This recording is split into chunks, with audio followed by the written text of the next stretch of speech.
AEW returns to pay-per-view this coming weekend. It is on Sunday, as to remind our listeners, not Saturday, but Sunday. It is in San Francisco, and it is Revolution. So with that, we welcome back to the program one of my friends from SNME Radio, Joe Aguinaldo. Joe, how are you doing? I'm good. I called you this before when we tried to call before, but I'm going to call it to you again because you are a double sexy beast. Appreciate it. Thank you very much. So 8 matches have been announced for the pay-per-view thus far, which seems a little lighter on an AEW card, but I guess when one of those matches is an Iron Man, it kind of makes sense. The main event, of course. Don't jinx it, man. 8 is good. Oh my God. 8 is enough, as they say. Just announced this past week will be the no-holds-barred match between Christian Cage and Jungle Boy. Christian did cut one hell of a promo on the go-home show this past week, but I'm kind of over this feud already. What have you thought about the overall build for this one? I don't mind the build because I do appreciate the long-term story perspective of it. Jungle Boy going after Christian comes back. I mean, it had to happen, after he got beat at the last pay-per-view by Christian. And now this is, you made a good point about the last match, in quotes. It wasn't really a match. It was more of an angle at the All Out pay-per-view. And given that this is their first kind of one-on-one encounter, one-on-one match, do you expect it to go post-Revolution, like to continue, or do you expect it to be one and done here? I thought Jungle Boy was going to win, but after Christian's promo on Wednesday, I kind of hope he wins, continue this, and do a bit more of a bigger blow-off somewhere down the line. If they had been having this program, if Christian hadn't got hurt, because I think he was injured, if he hadn't gotten hurt, yeah, this should be the blow-off. But really, this is really the start of it, if you really think about it. Very, very true.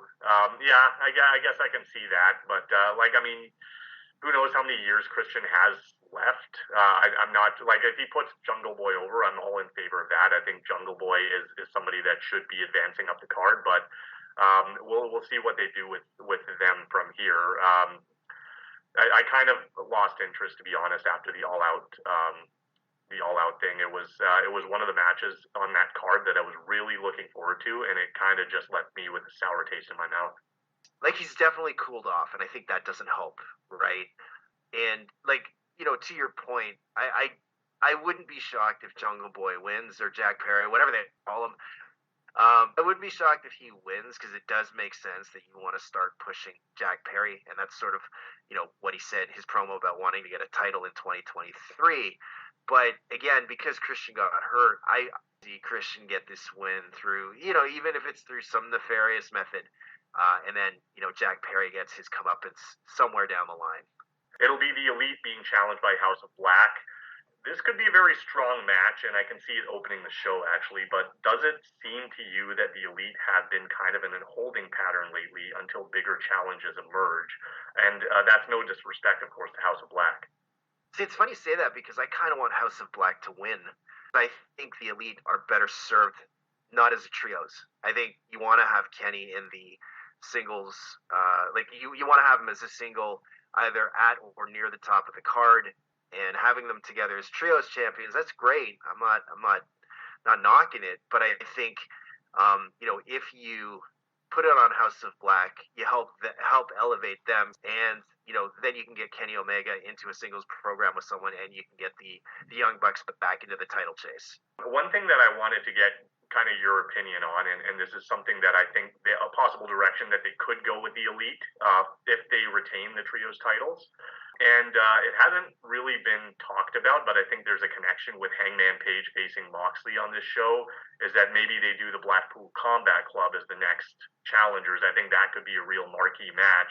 And, knowing AEW, they typically give away these matches for free on TV, but hopefully I'm hoping that they give that one for a pay-per-view at some point.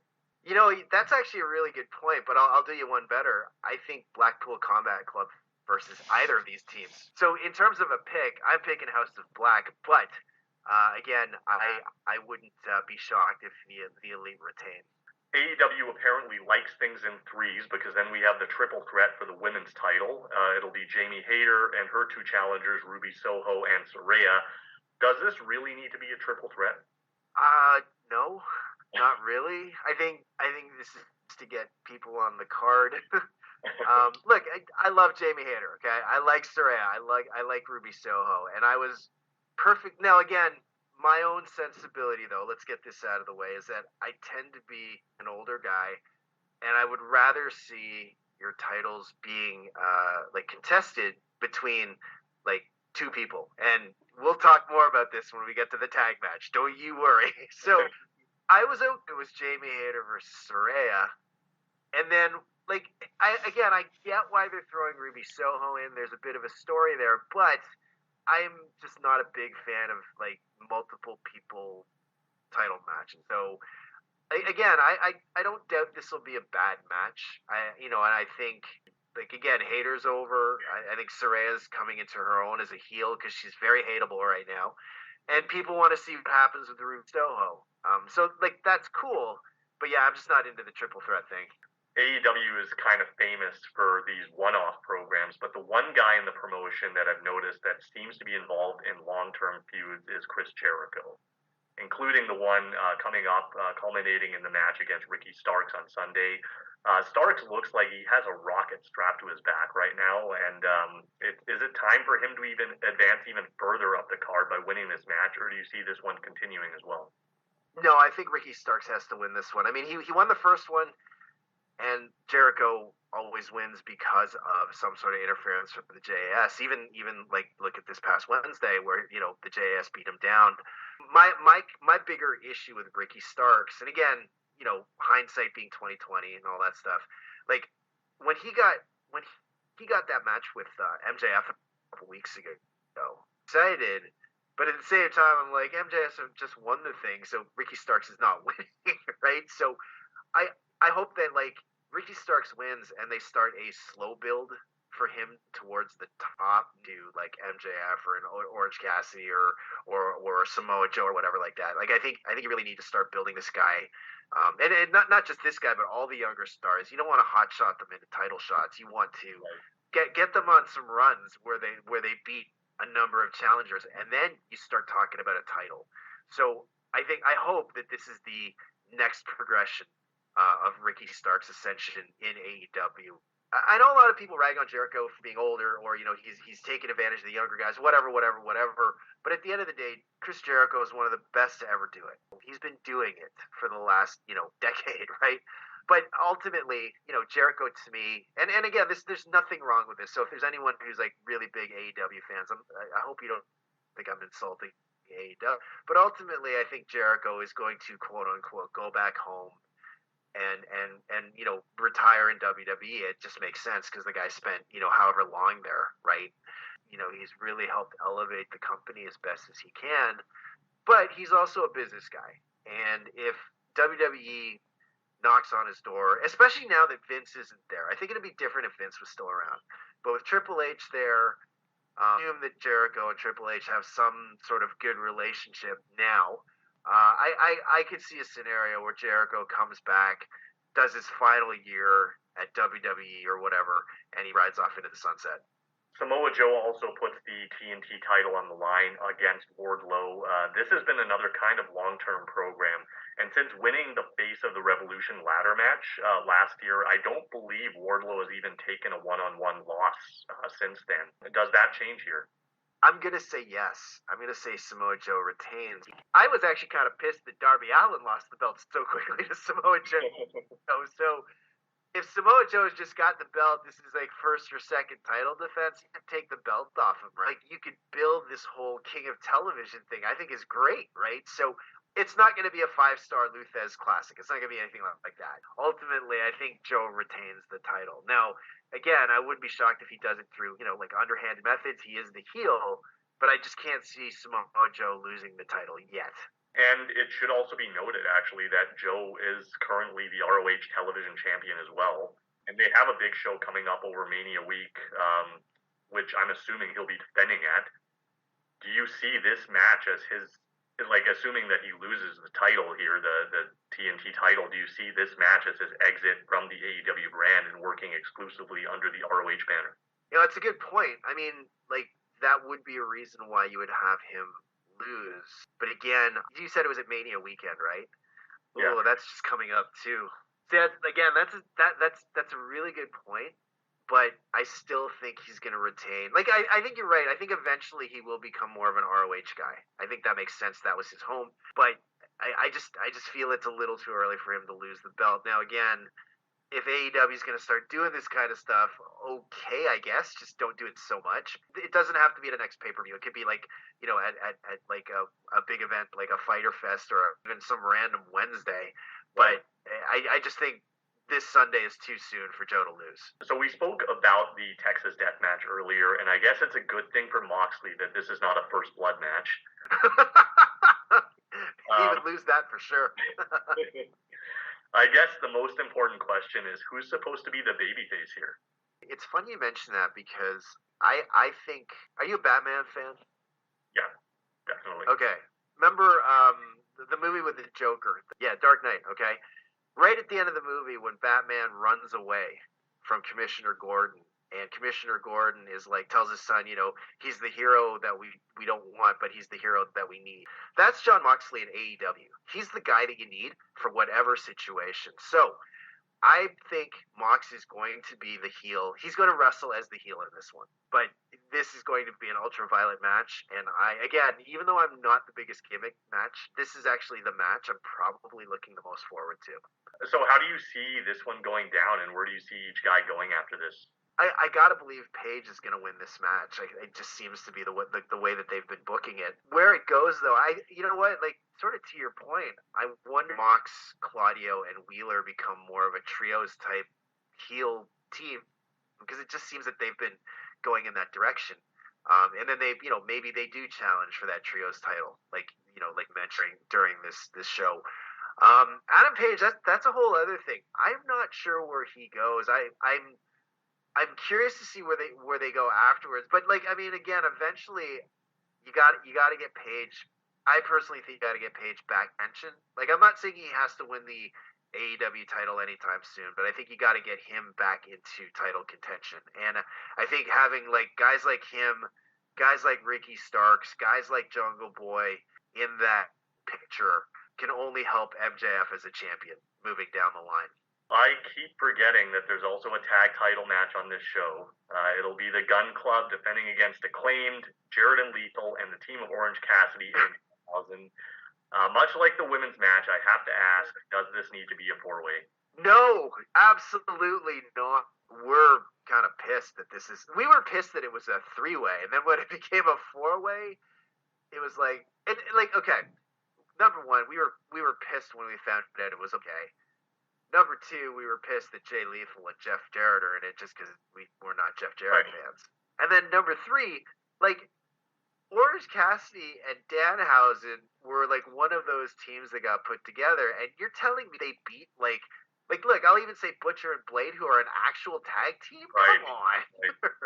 Right. And something that I've really thought of over the last little while, and again, I hate to be negative on this because I the good and everything, but okay, when AEW started, all right, you had the Young Bucks as champions.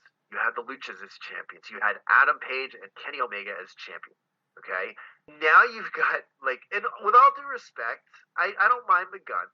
You had the Acclaimed, but man, Swerve in Our Glory, it just feels like the tag team title has really sort of lost some prominence. And this was supposed to be a tag team. Well, it still is.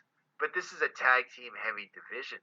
So, I'm having a problem with this match on a lot of levels.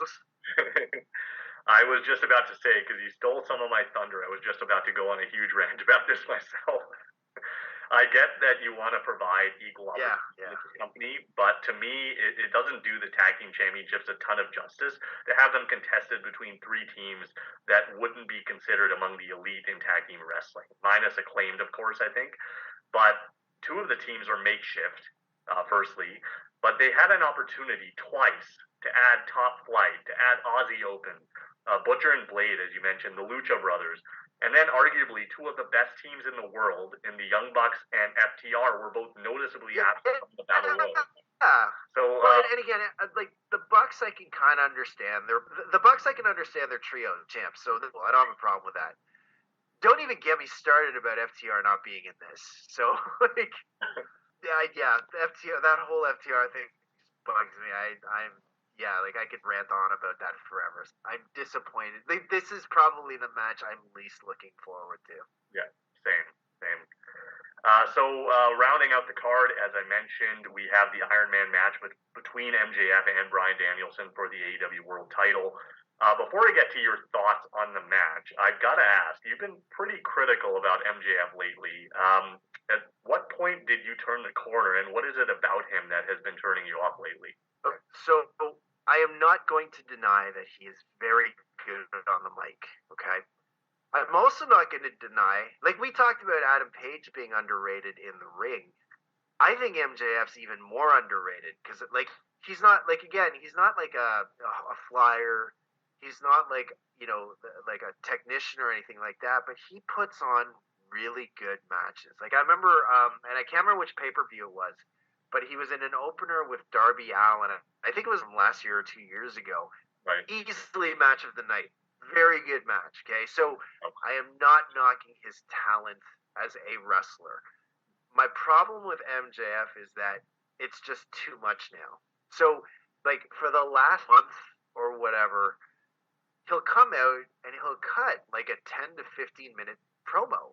And, like, he's very good, but I don't need to see MJF cutting 10 to 15 minute promos every week.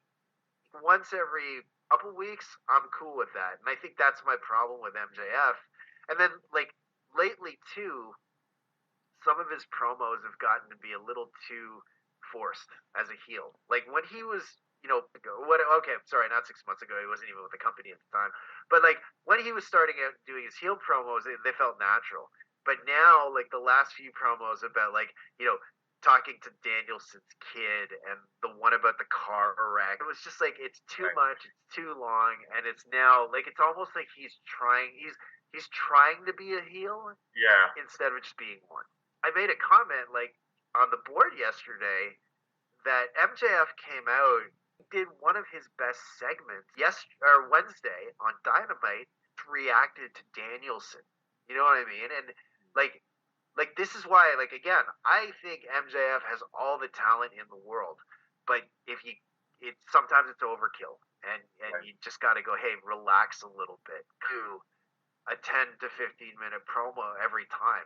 You know what? Come out, and say, hey, you suck. I'm better than you. You know what? I'll see you at Revolution. That's it. I don't need to see it like every week, MJF, and that's when I started like sort of like turning on him because it was just too much and I couldn't handle it.